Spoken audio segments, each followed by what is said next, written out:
encompasses me telling my story, and through my poetry, through my plays, that's how I get things out. That's what I tell young people: get a journal and write it out. And so this piece is called Who I Am.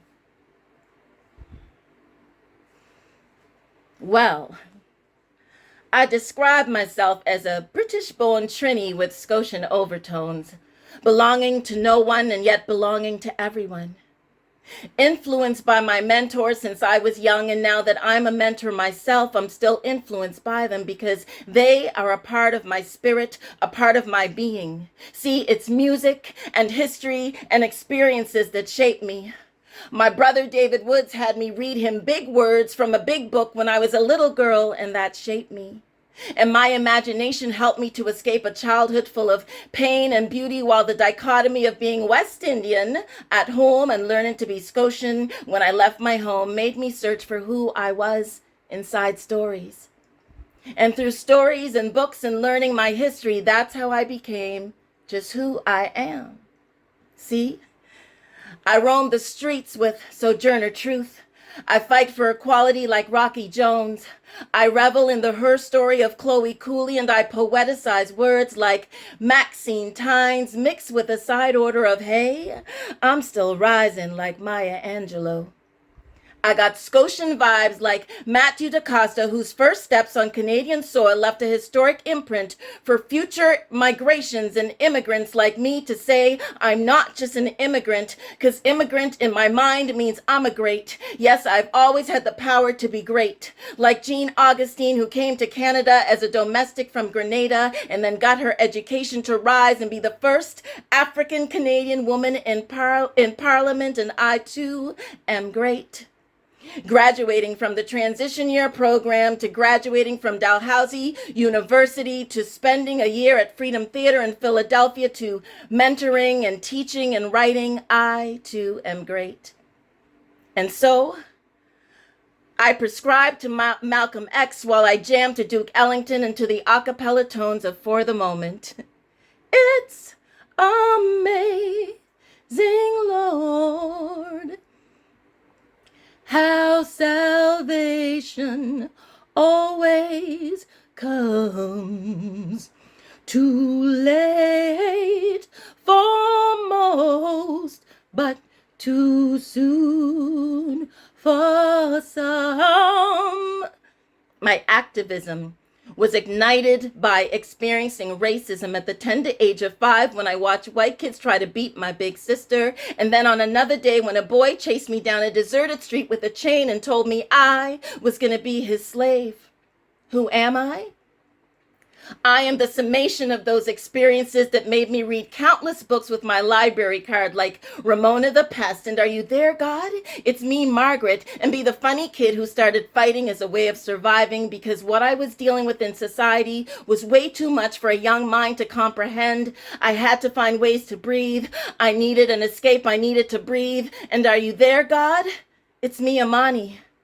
So see, I learned to breathe like Marcus Garvey, and I want to create and preserve stories of mass and carnival like Tony Hall. I'm enthralled by the stories of Muhammad Ali while I pontificate like Josiah Henson and groove like the rhapsode styles of Brother Resistance. Rest in peace, my big brother Resistance. And yet, I can spit rhymes like Megan Thee Stallion, and admittedly, I cannot twerk like Lizzo, but secretly, when no one was watching, I tried. While vibing to Lauryn Hill, I revel in rapper's delight. I said a hip hop, behibit to the hibbity hip hip, a hop, you don't stop, rockin' to the bang bang boogie, said up jumps the boogie to the rhythm of the boogity bee. While giving props to Little Kim, I jam to Maestro Fresh West, but sing along to the Dream Warriors, and my mixtape heralds Salome Bay as I freestyle like Michie Me with a side order of Drake. God's plan. I hold back, sometimes I won't. Yeah. I feel good, sometimes I don't. Hey, don't. See, I know that they don't always see us. And yet through pop culture, they want to be us, and I love me some sister soldier, but I handle racism like Michelle Obama. When they go low, I go high, high, high. See, I already told you, this is who I am. I am an intermixed affiliate who commingled with my past, present, and future. I am like a conglomerate aggregating an amalgamation. Conjunction, junction, I know my function. See, my engagement is embedded in my identity. There's a shift in the movement that's starker than atmospheric vapor, and that's just reality. See, I'm like an Insta story that survived longer than 24 hours. I post on social media, but I live in the real world, and that's my real superpower. Who am I? I am the song with rhythms yet unsung. I am the poet who slammed one time, and though sometimes my poems rhyme, they don't always have to, because they are sometimes just spoken word, just words that are spoken.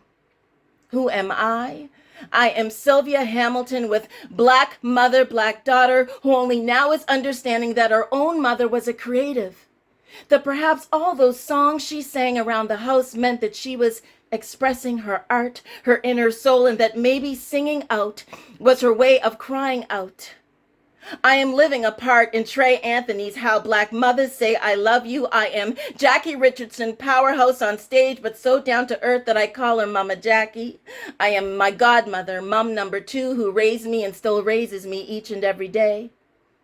I am a product of my ancestors, a story still unfolding, a sonnet with no rhyme, a queen yet to find her king, a leader and an activist, a writer who didn't study English, a playwright who is still discovering why black women whisper. I am beauty, I am pain, I am enslavement, I am the blues, I am soul, I am old school, I am just who I am. I am a British-born Trini with Scotian overtones, belonging to no one yet belonging to everyone. And each story and poem that I write is just another piece of who I am. Thank you.